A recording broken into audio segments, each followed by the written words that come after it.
Racing has been around for as long as anyone can remember, and as a staple of every gamer's diet, everyone has at least attempted a racing game at some point in their gaming lifetime. Regardless if it's your jam or not, I can promise you have at least tried it.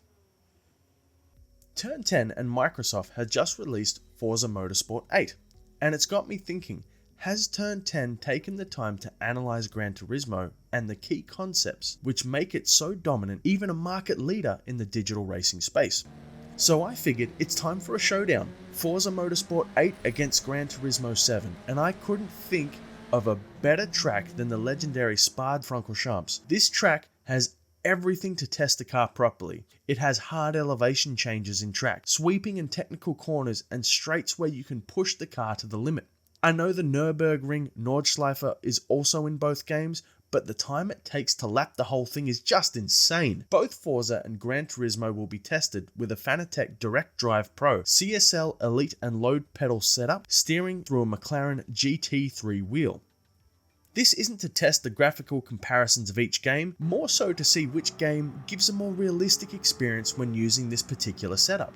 For a head-to-head, we are going to take 3 types of cars into consideration based on the 3 prominent drive types, which are front-wheel drive. This is where the front 2 wheels of the car essentially pull the weight of the car, meaning the power from the engine is translated into the front 2 tyres. Rear-wheel drive. This is where the 2 rear wheels of the car push the car forward, meaning the power of the engine is translated into the 2 rear wheels. And all-wheel drive. This is where all 4 wheels of the car are pushing and pulling the car simultaneously, so the power from the engine is translated to all 4 wheels. As I go through the comparison, you might hear me use some terminology you may not be familiar with, so I'm going to explain these. Racing line. This is what is determined to be the optimal line around the track. The line offers you the best way to achieve the best possible time by indicating braking zones and throttle pressure zones. If you're new to driving games or have dabbled around or just aren't sure, use the racing line to get a feel for the track. But don't be afraid to turn this off and experiment. You might find a way around the track even faster than the racing line, but it's a great starting point. Understeering. This is where the front end pushes the car out of the desired turning angle. This is commonly caused by the speed of the car versus the turning angle taking place. Moving too quickly, the car's current speed is overpowering the direction of travel as dictated by the front tyres. Think about the overall weight of the car, and the 2 little tyres in the front of the car dictating its direction of travel at speed. This will result in the tyres turning, but the car not following. Another way to think of this is, think back to when you first ever put your hands on a first-person shooter game. You're fumbling around with the controls and you're moving straight while trying to navigate. You change the direction of view, but you're still traveling straight. That's understeer. Oversteer.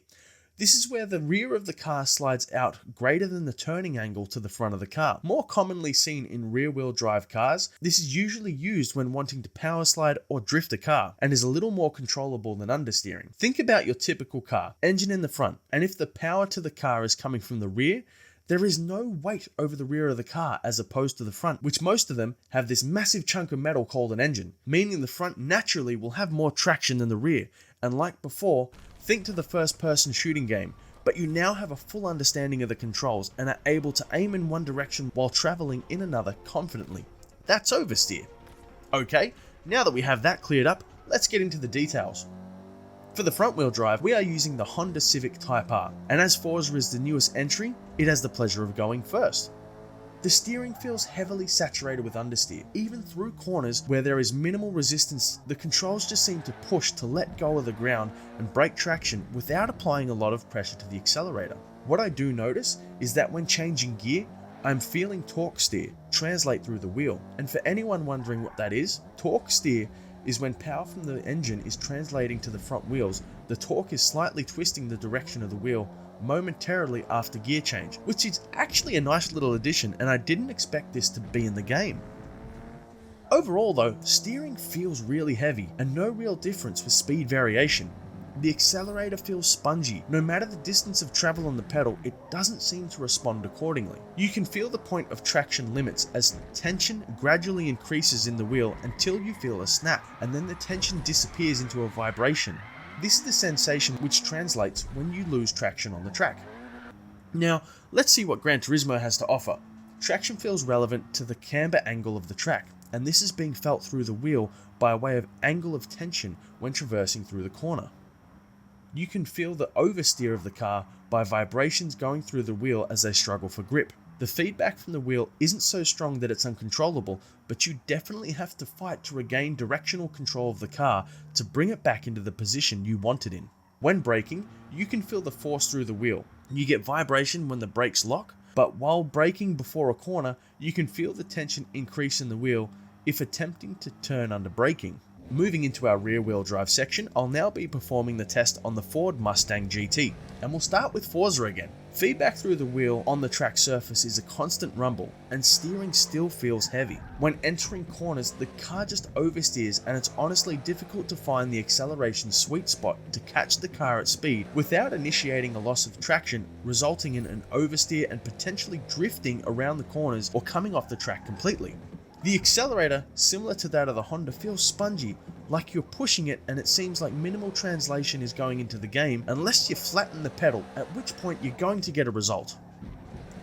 Now back into Gran Turismo, when cornering and hopping through gears on your exit, if you smash your foot to the floor, all the power translates to the engine, so you're initiating an oversteer event. However, pedal response is a lot more intuitive to a real car, meaning that I can depress the pedal partially and catch the RPMs to better maintain my speed while transitioning through corners. Oversteer when coming through the wheel is felt through the lower sections or the bottom of the wheel, then this sensation backs off as the wheel moves into a 0-degree angle, and you can feel the vibrations taper out and smoothen as traction returns. Heavy braking results in an aggressive lockup of the tires, which can cause you to lose control of the car. So you need to pay attention to how you're braking and feel the force in the wheel and listen for the sounds of tires screeching to tell you to dial off the brakes. Now, moving on to our final car of the test, how could you go into the all-wheel drive category and not pick that iconic Japanese monster we know and love as Godzilla? This test will be performed in the Nissan GT-R. We'll tuck into Forza and see what happens.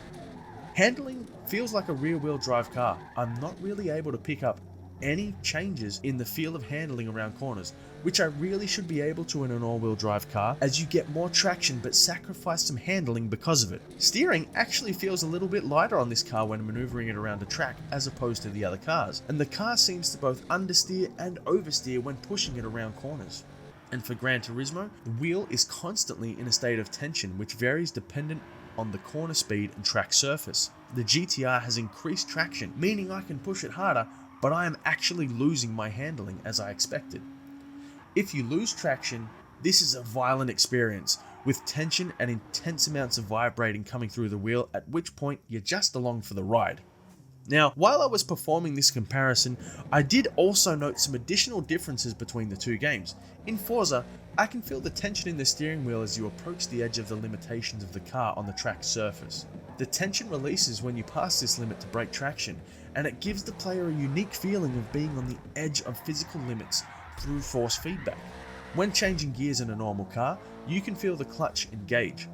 This is translated through the wheel by a similar break in tension, followed up immediately with a visual effect on screen of the car temporarily losing power before the clutch re-engages. Tension on the wheel picks back up, and the on-screen visuals lurch forward, giving you the sensation of manually changing gears. I noticed that there is no option to select manual with selected gears through corners, which plays as a disadvantage to the player. This would help players understand slowing and gearing appropriately to give them the best chance at achieving an optimal result on the corner. Corner gates is a feature which introduces a timing of general speed through corners, measuring you against your previous best time through the corner to see if you have improved. Track limit barriers. These are highlighted barriers indicating the track limits, which signify to the players where the track limits are. Blue is for within the limits, yellow is you're crossing the limits, and red is you have gone beyond the track limits. Brakes are very forgiving without traction control and ABS turned on. The track surface compared to sand and gravel traps offer no additional feel of resistance in the wheel. And the speedometer is wildly out. I mean, I don't know many road cars that can go that fast in second gear. And with Gran Turismo, you can feel the camber changes in the track surface along with any additional bumps and rough spots and blemishes in the road. When moving off the track and onto other surfaces, the dynamics of the wheel behavior change depending on the surface. If you find yourself in a gravel trap, the wheel feels heavier in its response and more physical effort is required to turn the car. You can feel a sense of the car losing traction on the road when it comes to understeer and oversteer. You get an additional build-up of pressure, and then the wheel will actively fight you to regain control of the car. The addition of the weight of the car being translated through the wheel with elevation changes and sector times are shown on the racetrack, showing you where you have improved on overall time through the track against your previous best time. It's safe to say here that Gran Turismo is still king of the ring in terms of racing games, which aims to inspire the thrill of motorsport in all players of all skill levels. But that doesn't mean that Forza is a bad game. Far from it, actually. While it's not as accurate as Gran Turismo, Forza is still a lot of fun, and perhaps has even found a niche as a stepping stone into something a little more advanced like Gran Turismo. And Forza does introduce some exciting new features. I particularly love the track limit borders. I think that's a fantastic idea. While Forza isn't up to the level of Gran Turismo, you have to keep in mind that Gran Turismo has been around a lot longer and has had more time to hone and cement itself as a racing game.